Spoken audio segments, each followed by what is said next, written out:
Salut la communauté de coups critiques, c'est encore moi, Pépé, qui vient aujourd'hui vous parler d'un tout nouveau trésor caché. Et c'est bien particulier parce que c'est un trésor caché qui est présentement en campagne de sociofinancement pour sa traduction française. Parce que à la base, il s'agit d'un jeu anglais. Et là, je vais faire ma petite introduction. J'aime beaucoup les petites productions de jeux de rôle. Okay? Souvent, j'ai présenté dans les trésors cachés des jeux qui étaient très indépendants, qui étaient très hors de la norme.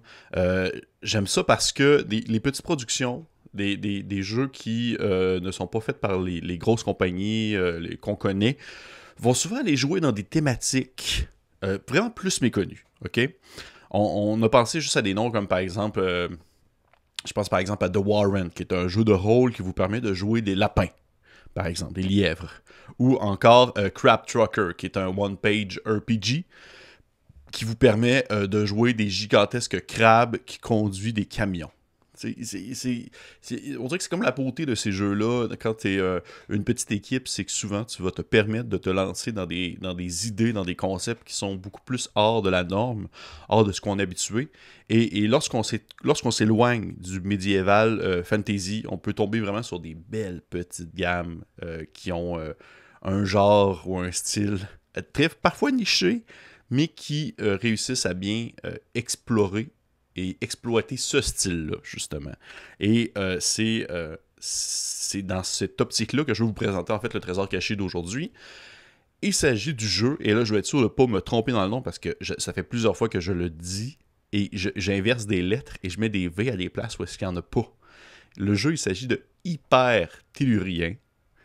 Frisson fantastique à travers l'ultracosme. Et ce qui est la version française de Hyper Tellurians, qui est présentement justement en campagne participative pour cette traduction française chez la jeune maison d'édition Pattern Recog Edition. Vous allez voir un peu, je vais vous expliquer de quoi il en retourne en termes de thématique originale. Là. Mais avant toute chose, les créateurs du jeu, qui sont-ils, que fait-il, ou qui est derrière cette petite gamme qui se mérite qu'on s'y attarde. En fait, le designer de la version anglaise, son nom est Frank Redding. Les publishers, c'est Moto Crush Machination. Et c'est trouvable sur Internet, sur DriveThru RPG, sur leur site aussi. Vous pouvez l'acheter physiquement sur Exalted Funerals si vous en ressentez le besoin. Mais présentement, justement, elle est en traduction chez une petite boîte qui vient d'ouvrir chez Pattern Recog Edition, comme j'ai mentionné tout à l'heure. Il va y avoir le lien vers la campagne de socio-financement dans les commentaires. Et je vous encourage fortement à aller jeter un coup d'œil parce que, de ce que je comprends pour l'instant de cette petite maison d'édition-là, c'est qu'ils vont se lancer dans la production et la traduction de gammes, justement, plus nichées. Vraiment moins de ce qu'on connaît habituellement, vraiment moins des grandes... Des grands de ce monde à la Donjon Dragon et autres jeux gigantesques qui prennent leur place, qui ont leur qualité, mais qui parfois écrasent les plus petits jeux, les plus petits joueurs.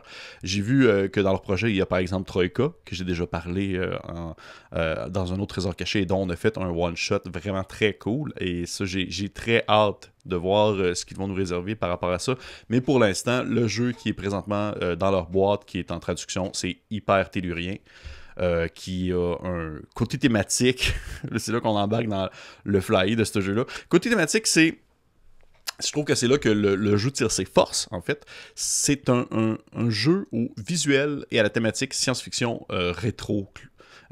Pensez, par exemple, aux vieux magazines pulp des années 50, les vieilles images des années 50-60, quand ils imaginaient à quoi allait ressembler le futur dans les années 2000 avec les vaisseaux, les voitures volantes rondes avec une coupole en vitre, puis du monde qui se déplace sur des surfs volants, puis sont tout habillés un peu bizarrement. Là. Pensez aux habits des premiers épisodes de Star Trek lorsqu'ils vont sur d'autres planètes. Souvent, les extraterrestres ont tout le temps des espèces d'habits fluo, mauve-bleu, avec des espèces de pins qui partent dans tous les sens, puis des drôles de casques avec des excroissances jubilantes là, qui bougent à gauche, à droite. Ça ressemble un peu à ça côté visuel et côté thématique aussi, parce que le jeu vous propose de vous lancer dans ce style de jeu-là. Dans le fond, c'est un avenir... Le jeu de Hyper Tellurien vous propose de jouer dans un avenir dans lequel il est pratiquement impossible de faire la différence entre ce qu'on appelle la technologie et la magie. parce que c'est dans un avenir où est-ce que tout peut se passer, n'importe où, n'importe quand, n'importe comment, et c'est pour s'inspirer d'une époque où est-ce que la technologie n'était pas assez avancée pour qu'on soit capable de se la concrétiser vraiment, de faire des théories, des hypothèses qui étaient plausibles, et où parfois on se lançait dans une image, dans une imagerie particulière où justement la technologie n'avait aucun sens et s'approchait beaucoup plus à presque justement du médiéval fantastique, là, comme par exemple ces fameuses planches volantes qu'on peut imaginer là, qui flottent dans les airs puis qu'on n'a pas vraiment d'explication sur comment est-ce qu'ils fonctionnent.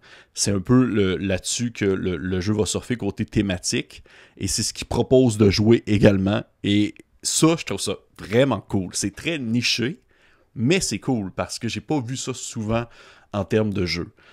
Jusqu'à présent, côté système de ce que j'ai lu beaucoup ici à gauche et à droite, le livre en anglais, le PDF bêta en français, j'ai lu essayer de faire des comparatifs et tout ça. Il y a certaines choses qui ressemblent un peu à Donjon Dragon en termes que c'est du D20.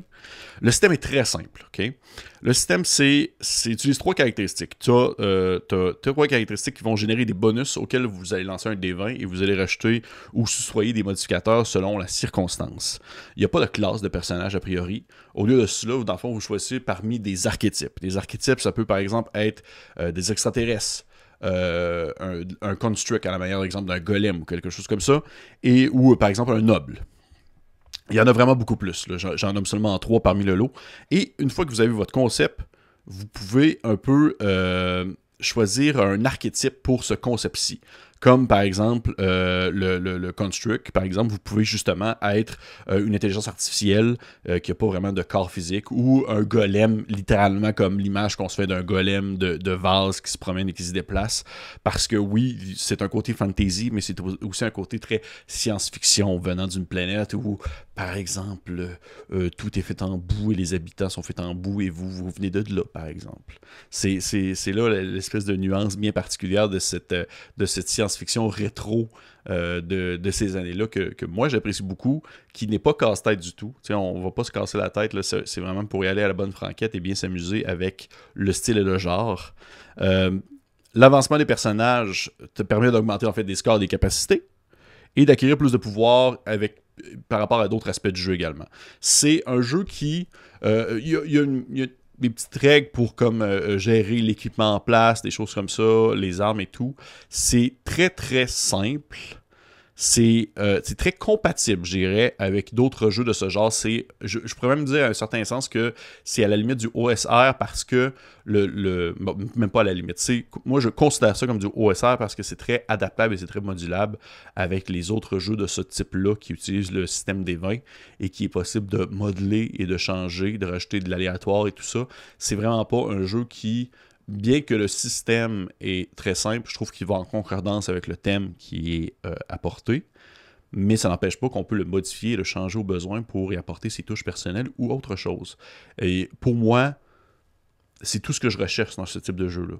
Si je voulais aller dans quelque chose de beaucoup plus simulationniste, je n'irais pas avec un système de... J'irais pas avec une thématique de jeu rétro, sci-fi, où tout ne s'explique pas, mais existe pour autant. Parce que du simulationniste, on veut avoir quelque chose qui va être plus ressenti, qui va être plus tangible. Et définitivement, ce jeu-là ne s'y porte pas, je crois. Côté visuel, comme j'ai mentionné tout à l'heure, le livre est vraiment très beau, richement illustré, des beaux hommages au magazine Pulp de l'époque, des créatures tentaculaires, des belles gueules, des ovnis sympathiques, des objets volants, des formes excentriques. Vraiment, vous pouvez vous faire l'image, là, vous tapez sur Google Pulp 1950, sci-fi, puis vous avez exactement le style de dessin qui se retrouve dans cet ouvrage-là, même s'il y a un style old school, les dessins sont modernes, ont été faits par des artistes d'aujourd'hui qui sont excessivement talentueux. Il y en a une panoplie, beaucoup de genres différents, et ça a vraiment de la gueule et ça respecte vraiment on va dire, ce que le livre propose, le thème du livre. Côté critique, j'ai rien à redire en soi concernant la mise en place des thèmes et des règles parce que ça va dans le sens que ça veut offrir. Et je pense que c'est un point de vue très fort, et je pense aussi que ça peut être la faiblesse du jeu en même temps, c'est que c'est une prémisse qui est très, très, très spécifique. C'est malgré le fait que le jeu est très libre dans sa construction de personnages et son univers, le fait que tout pousse pour jouer dans un contexte précis de science-fiction des années 50, ça demeure quand même très niché, je crois, mais c'est un beau niché. C'est une belle... je trouve que c'est un beau livre à collectionner, à posséder et à essayer de temps en temps, juste pour vivre une aventure de ce style-là dans une courte campagne ou même sur le long terme, ou même de s'y inspirer, d'aller chercher des éléments du livre et de les apporter dans un autre jeu. Je pense que ça peut se faire.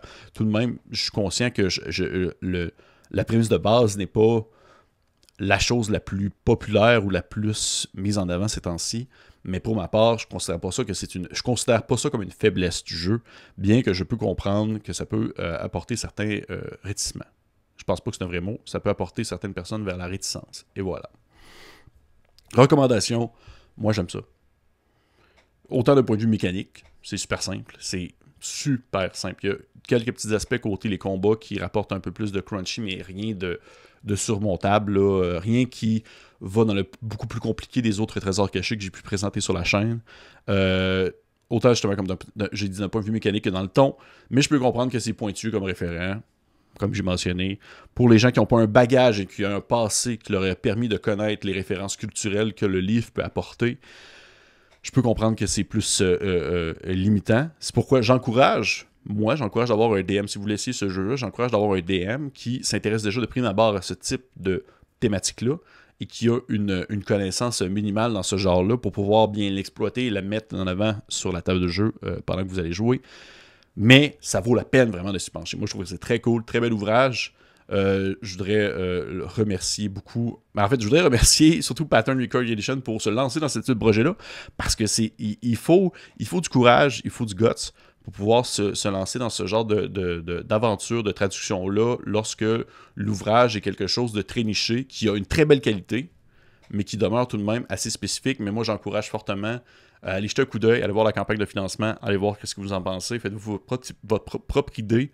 Moi, pour ma part, je suis convaincu à 100%. On va avoir dans le fond le lien en dessous de la vidéo. Je suis très content parce que ça fait longtemps que je voyais l'ouvrage en anglais, mais je m'étais jamais vraiment penché dessus.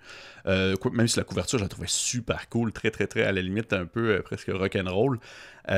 Mais je suis vraiment content de pouvoir passer au travers et de pouvoir vous le présenter maintenant. C'était aussi simple que ça. C'était mon petit trésor caché sur Hypertellurien. Le frisson fantastique à travers de l'ultracosme. Je me trompe tout le temps dans ce titre-là, ça n'a pas de bon sens. Merci encore pour les commentaires. Merci encore pour, dans le fond, les likes que vous laissez, les abonnements, pour les Patreons qui se rajoutent. Pour vrai, on est super choyés de vous avoir avec nous. C'est une période de ma vie dont je suis très fier et dont je suis vraiment content de pouvoir partager avec vous la richesse des jeux de rôle, autant pour les grandes gammes connues, autant pour les petits projets comme celui-ci. Et sur ce, on se dit, messieurs, dames, à la prochaine. Bye!